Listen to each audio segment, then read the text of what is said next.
here. Want to talk about something real quick. The WrestleMania is about 6 to maybe a little under 6 weeks away.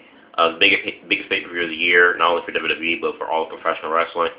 So in the coming days, weeks, I'll be talking about specific matches and going into detail and my thoughts on them. So we head to WrestleMania. So the first thing right off the bat to get into is the main event, Cena Rock 2 for the WWE Championship. I'll just say this here. Everyone doesn't. A lot of people don't want to see this. I can only guess as to why everyone has the same conclusion. My personal opinion is why I don't want to see Rock Cena 2. There's two reasons. One, the WWE promoted it as a one-time only thing, and then secondly, I don't see the necessary need of Cena beating The Rock. But before I get into that, I'll just say match quality-wise, I don't think the match that we had at WrestleMania between those two at 28, I didn't think it was a bad match. I thought it was a good match. It wasn't a 5-star quality match, but I don't think it was terrible either. I think for a guy who's as old as Rock is and to be out of the game for as long as he was, I thought it was a good match. So I don't know if one of the reasons why people don't want to see this is because of the match or just because they just literally hate John Cena. So my main personal reason of not wanting to see this is that, John Cena has beaten some of the biggest names in the history. In WWE. He's beaten the biggest stars of yesteryear and of today. He's beaten and that's just my opinion. I don't think him beating Rock. I don't see the necessary need for it. I really don't. It's like you go down the list of people Cena's beaten. Cena's beaten Triple H. He's beaten Shawn Michaels. He's beaten CM Punk, and I'm not just talking about this past Monday. He has beaten Punk before in singles competition when Punk was part of Straight Edge Society and the New Nexus storyline. So he has beaten CM Punk there multiple times there. He's beaten Jeff Hardy. They had a number one contenders match, but still, that's another checklist that John Cena's beaten. He's beaten Jeff Hardy. He's beaten Bobby Lashley. He's beaten Randy Orton. He's beaten Edge. He's beaten Mark Henry, Kane, Rey Mysterio, Alberto Del Rio, King Booker, or Booker T, whatever you prefer. He's beaten Batista. He's beaten he's beaten Wade Barrett. He's beaten The Miz. I'm trying to think of somebody else. He's beaten Dolph Ziggler last year quite a few times. Trying to think of somebody else that John Cena's beaten just really quickly. I think he's beaten Eddie Guerrero too. I'm not sure. I think he may have beaten Eddie Guerrero before when he was on the SmackDown brand. He's beaten Big Show, and then just last year he beat Brock Lesnar. And to me, if you look at the list of people that John Cena has beaten, and to say, hey, I've beaten 10 of the top guys in the business, but out of all the top guys I've beaten of yesteryear and today, there's only one person I haven't beaten. I think it's still a pretty good damn list to say, hey, I've only beaten 10 people, but only one person in my illustrious career I have not been able to beat. I don't think that's a bad thing, nor do I think it hurts or damages John Cena in any way to say, out of all the people he's beaten, he hasn't beaten one person, which is The Rock, the Holy Grail. I don't think that's a bad thing.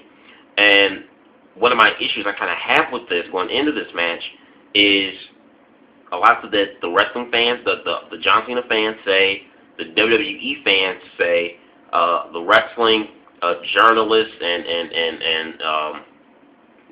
the wrestling journalists and all the other stuff and professionals or whatever, they all say Cena needs a torch pass. Cena needs a torch. It's a passing of the torch. My thing is here, which really ticks me off when people say that. What damn torch needs to be passed to John Cena? I mean, you look at the list of the top talent that I've named that he's beaten multiple times, and he will still continue to be because he's still going to be in the WWE for years to come. Because he still has gas in the tank. You look at the list of guys he's beaten, and you look at what he's accomplished, how many championships and the WrestleMania matches he main evented, and everything else. He's been in the company for about what, 11 years. He's been the face like 8 or 9 of those 11 years. What torch needs to be passed to John Cena? I don't understand that. I really don't understand that when people make that statement. That's what kind of frustrates me, and it's really just a sour taste in my mouth of winning this match. What torch needs to be passed to John Cena?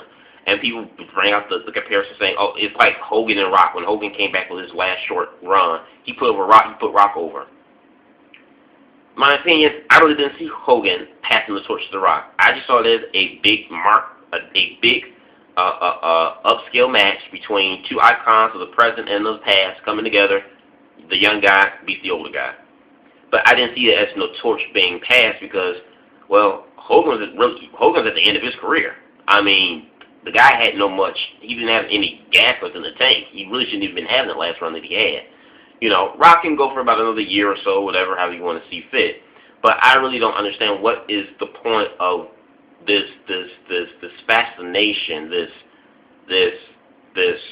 thing where it's like Cena must beat The Rock. He has to beat him.